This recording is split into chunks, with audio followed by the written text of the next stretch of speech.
I am Pastor Richard Warnicki, and welcome to Lifeline. An E4 tornado devastated properties and people's lives in and around Peoria and Washington, Illinois. Christian Aid and Relief responded by helping the members of Living Hope Lutheran Church reach out to their communities to offer support to people devastated, especially in Washington, Illinois. Listen to some of their stories. Well, it was actually Sunday during church, right before communion, when the tornado sirens started going off. And so we had some members just kind of monitoring things to see if what we should do as far as safety, but fortunately the storm did miss the church area, but I know that our members had a lot of anxious rides home that day, knowing that the storms hit where they were living. But we're thankful because none of them were majorly affected directly.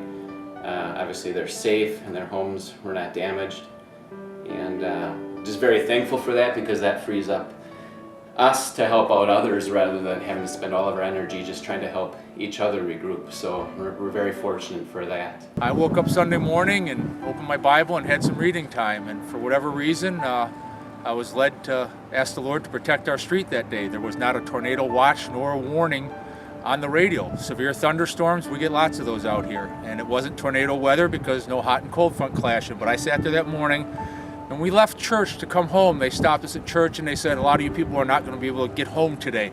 There's been devastating tornadoes in the Washington and East Peoria area. And when we got home, I told my wife and kids on the way home, I don't know why, other than it was the Spirit of God just guiding me to pray for blessings over this neighborhood today that would pass by. And Lord, for whatever reason, it passed us by this day. And, being out here is a very humbling effect. I can be grateful and try to keep a right attitude, but Lord, walking out amongst this just leaves you broken and humbled. And Jesus, I just thank you for what you've done, what you continue to do, and your reminder that you're always with us. Sunday was kind of a crazy day, kind of a helpless day, and then that's why I'm very thankful for Mark, who gave me a call from Christian Aid and Relief and just said, we're here, and I've been through some of these things before, and it just kind of gave me a little peace of mind knowing that we're not alone through this. And immediately you guys stepped up and gave us some funds to just help out with gift cards, and initially just to do something, because you want to step in right away and you're just not allowed to enter those areas until a later time. But that gave us something to do immediately, to hand out some gift cards to families, and that was a good thing. On Saturday, the workers were allowing families and volunteers into some of those devastated areas, and so we put together a small team to grill hamburgers. We grilled a couple hundred hamburgers and offered chips and hot chocolate on a cold day. And then we also had one of the local girls' basketball teams help us distribute those in the areas, and they were very thankful, not just for food, but something warm. As you know, when it struck, it's a late time of the year and things are cold, and so they were very thankful for a warm meal as they were working to dig things out. So right now it's just a day-to-day thing. It's hard to have a plan when we might not be able to take a group in next Saturday.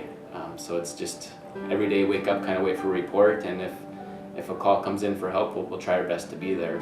We never knew the real value of the compassion of quilts, and what it could do for your congregation. It's just as far as saying, we're in your neighborhood, we care, here's a little bit about us, but we want you to have this just as a comfort.